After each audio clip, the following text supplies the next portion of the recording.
सपने तो हर कोई देखता है और देखना भी चाहिए, लेकिन सपने वो नहीं होते जो नींद में सोते हुए देखे जाते हैं, बल्कि सपने तो वो होते हैं जो सोने नहीं देते। और उस सपनों को साकार करने के लिए व्यक्ति को बेचैन कर देते हैं। दोस्तों, सपने को पूरा करने के लिए समय और भाग्य की जरूरत पड़ती है। कौवा 12 महीने तक इसी इंतजार में रहता है कि अब की बार जब दाख पकेगी मैं जी भर भर के खाऊंगा। और जैसे ही दाख पककर तैयार होने की स्थिति में होती है, परम पिता परमात्मा उस कौवे के गले में एक ऐसा रोग डाल देते हैं वो खा भी नहीं सकता।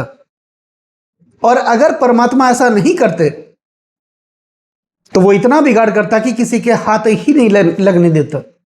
तब से एक कहावत प्रचलित है, बिन भाग मिले नहीं भली वस्तु का भोग, दाख पके जब काग के उठे कंठ में रोग। समय से पहले और भाग्य से अधिक किसी को कुछ नहीं मिलता, लेकिन अब वो समय आ चुका है कन्या राशि वालों के लिए अपने भाग्य को जगाने का। क्योंकि हमारे सौर परिवार में जिन्हें हम देवताओं का गुरु कहते हैं, और गुरु वह दीपक होता है जो स्वयं तो जलता है लेकिन अपने प्रकाश से पूरे जगत को प्रकाशित कर देता है। हमारी शिक्षा के कारक, संतान के कारक, ज्ञान के कारक, वैवाहिक सुख के कारक, दांपत्य जीवन के कारक, धर्म और आध्यात्म के कारक, और हमारे भाग्य का लेखा जोखा अपने पास रखने वाले हमारे भाग्य के कारक, जिनके पास सबसे ज्यादा कारकत्व है और जिनकी दृष्टियों में अमृत पाया जाता है, देवगुरु बृहस्पति 12 वर्षों के बाद अपनी उच्च राशि कर्क राशि में गोचर करेंगे। 2 जून 2026 को दोपहर 2:25 पर कन्या राशि से निकल करके अपनी उच्च राशि कर्क राशि में गोचर करेंगे, जो कि 31 अक्टूबर 2026 तक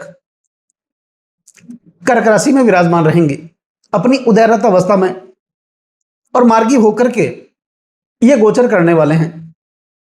कन्या राशि वालों के लिए एकादश भाव में, लाभ के भाव में, सपनों के भाव में, डिजायर के भाव में, ड्रीम के भाव में ये विराजमान होंगे। ऐसे में कन्या राशि वाले जातकों के लिए बृहस्पति का ये गोचर प्रभाव भाग्य में किस प्रकार की प्राप्ति का आनंद देंगे, आज इस वीडियो के माध्यम से हम जानने वाले हैं और समझने वाले हैं। दोस्तों, कन्या राशि वालों के लिए बृहस्पति सुखेश और सप्तमेश बनकर के एकादश भाव में विराजमान होंगे। बृहस्पति 2 केंद्र भाव के स्वामी हैं और 11वें भाव एकादश भाव में, लाभ के भाव में अपनी उच्च राशि कर्क राशि में विराजमान रहेंगे। तो जो सपने देख रहे थे आप, क्योंकि 11वां भाव सपनों का माना जाता है, इच्छाओं का माना जाता है, सपना देख रहे थे अपने पारिवारिक सुखों का, सपना देख रहे थे माता के वात्सल्य का, प्रेम का, सपना देख रहे थे प्रॉपर्टी का, सपना देख रहे थे आप घर के मकान का, सपना देख रहे थे आप कोई वाहन खरीदने का, लेकिन लंबे समय से वो सपना पूरा नहीं हो रहा था। जैसे ही बृहस्पति सुखेश बनकर के आपके लाभ भाव में, एकादश भाव में, इनकम के भाव में अपनी उच्च राशि कर्क राशि में गोचर करेंगे, आपके सपने को और आपकी इच्छाओं को ये पूरा करेंगे। दोस्तों, बृहस्पति एकादश भाव में विराजमान होंगे। एकादश भाव लाभ का माना जाता है, सपनों का माना जाता है, इच्छाओं का माना जाता है, इनकम का माना जाता है और आपकी आर्थिक स्थिति का माना जाता है। निश्चित तौर पर इस समय काल में आपकी आर्थिक स्थिति अच्छी होगी।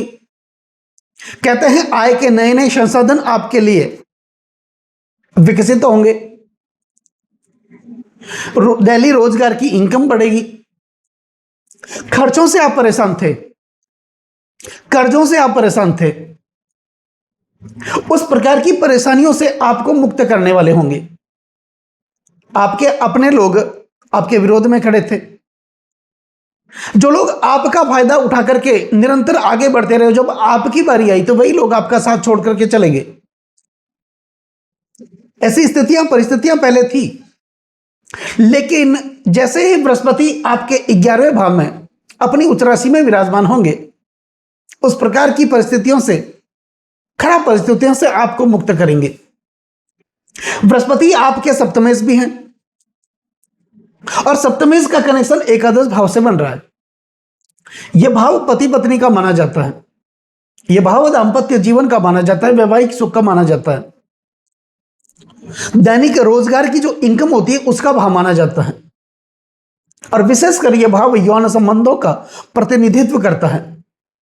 दशम से दशम होने के कारण आपके कार्य क्षेत्र का भाव है, तो निश्चित तौर पर बृहस्पति जब अपनी उच्च राशि में विराजमान होंगे तो क्या करेंगे?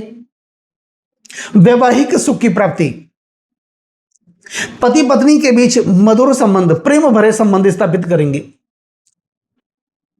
यौन संबंधों में कुछ अच्छा आप महसूस करेंगे। स्वाभाविक है, उसका प्रभाव दाम्पत्य जीवन पर पड़ता है और पूरे पारिवारिक जीवन पर पड़ता है। दैनिक रोजगार की इनकम आपकी बढ़ेगी। अब जो लोग अविवाहित हैं उनके लिए विवाह के प्रस्ताव भी आएंगे। सपने देख रहे थे घोड़ी पर सवार होने का, निश्चित तौर पर बृहस्पति सप्तमेश बनकर के आपके एकादश भाव में विराजमान होंगे, वो सपना भी आपका पूरा होगा जो लंबे समय तक अब वो सपना देख रहे थे। बहुत अच्छी स्थिति है कार्य क्षेत्र में, रोजगार में, और वाणी कुशलता तो आपकी बढ़ेगी ही, क्योंकि बृहस्पति जैसे ग्रह जो ज्ञान के कारक माने जाते हैं, ज्ञान बढ़ेगा। कुछ कर गुजरने के लिए आपको उकसाएंगे, आगे बढ़ने के लिए आपको निरंतर हमेशा दूसरों से आगे बढ़ेंगे, आगे रखेंगे। कहते हैं बृहस्पति की दृष्टियों में अमृत पाया जाता है। बृहस्पति जिस भाव में विराजमान होते हैं उस भाव से पंचम भाव में दृष्टि करते हैं, सप्तम भाव में दृष्टि करते हैं और नवम भाव में दृष्टि करते हैं। तो बृहस्पति 2 जून 2026 को आपके एकादश भाव में विराजमान होंगे कन्या राशि वालों के लिए, और यहां से इनकी पंचम दृष्टि होगी आपके तीसरे भाव पर, पराक्रम के भाव पर, साहस के भाव पर, आत्मविश्वास के भाव पर और निर्णय शक्ति के भाव पर। कहते हैं सही समय पर सही लिया गया निर्णय पूरे जीवन को और भाग्य को बदल सकता है।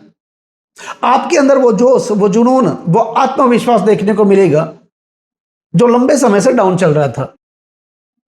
ग्लैमर के क्षेत्र में अगर आप कुछ आगे बढ़ने का प्रयास करेंगे, निश्चित तौर पर आपको सफलता प्राप्त होगी। जो लोग इंस्टाग्राम से जुड़े हुए हैं, जो लोग फेसबुक से जुड़े हुए हैं, जो लोग यूट्यूब से जुड़े हुए हैं, अर्निंग करना चाहते हैं या अर्निंग कर भी रहे हैं, उनके लिए बृहस्पति का यह गोचर काफी महत्वपूर्ण रहने वाला है। तीसरा भाव भाई बहनों का माना जाता है। निश्चित तौर पर पारिवारिक सुखों की प्राप्ति होगी, भाइयों के साथ अच्छे संबंध स्थापित होंगे, बहनों के साथ अच्छे संबंध स्थापित होंगे। तो ये स्थिति अच्छी है आपके लिए, क्योंकि बृहस्पति उच्चस्थ होकर के अपनी उच्च दृष्टि से एकादश भाव को देखेंगे। अब बृहस्पति की सप्तम दृष्टि आपके पंचम भाव पर जा रही है। पंचम भाव विद्या, बुद्धि व संतान का भाव माना जाता है। यह भाव संचित कर्म का भाव माना जाता है, यानी जो मेहनत आपने की उस मेहनत का फल आपको मिलने वाला है, क्योंकि बृहस्पति सीधी दृष्टि से आपके पंचम भाव को देखेंगे। ज्ञान के क्षेत्र में, विज्ञान के क्षेत्र में, शिक्षा के क्षेत्र में आप प्रगति करेंगे, या फिर आपके बच्चे अध्ययनरत हैं, वो पढ़ाई कर रहे हैं, उनके लिए बहुत ही अच्छी स्थिति है। अगर आप कोचिंग ज्वाइन करना चाहते हैं, अपने जन्म स्थान से दूसरे स्थान पर जाकर के अध्ययन करना चाहते हैं या करवाना चाहते हैं, कोचिंग करवाना चाहते हैं, यह स्थिति आपके लिए बहुत ही बढ़िया है। यानी मेहनत का फल अब आपको मिलने वाला है। कहीं न कहीं से खुशखबरी आपको मिलने वाली है। जो मेहनत आपने की उसकी, प्रॉपर्टी में आपके पैसे लगे हुए थे, फंसे हुए थे, वो पैसे आपके निकलेंगे। आपके अपने लोग पहले आपको फंसा रहे थे, अब फंस गए थे प्रॉपर्टी में, लेकिन वो फंसा हुआ पैसा आपको वापस मिलने वाला है। बृहस्पति की नवम दृष्टि होगी आपके सप्तम भाव पर, और अपने ही घर को बृहस्पति नवम दृष्टि से देखेंगे। निश्चित तौर पर कार्य क्षेत्र में कुछ उन्नति देखने को मिलेगी।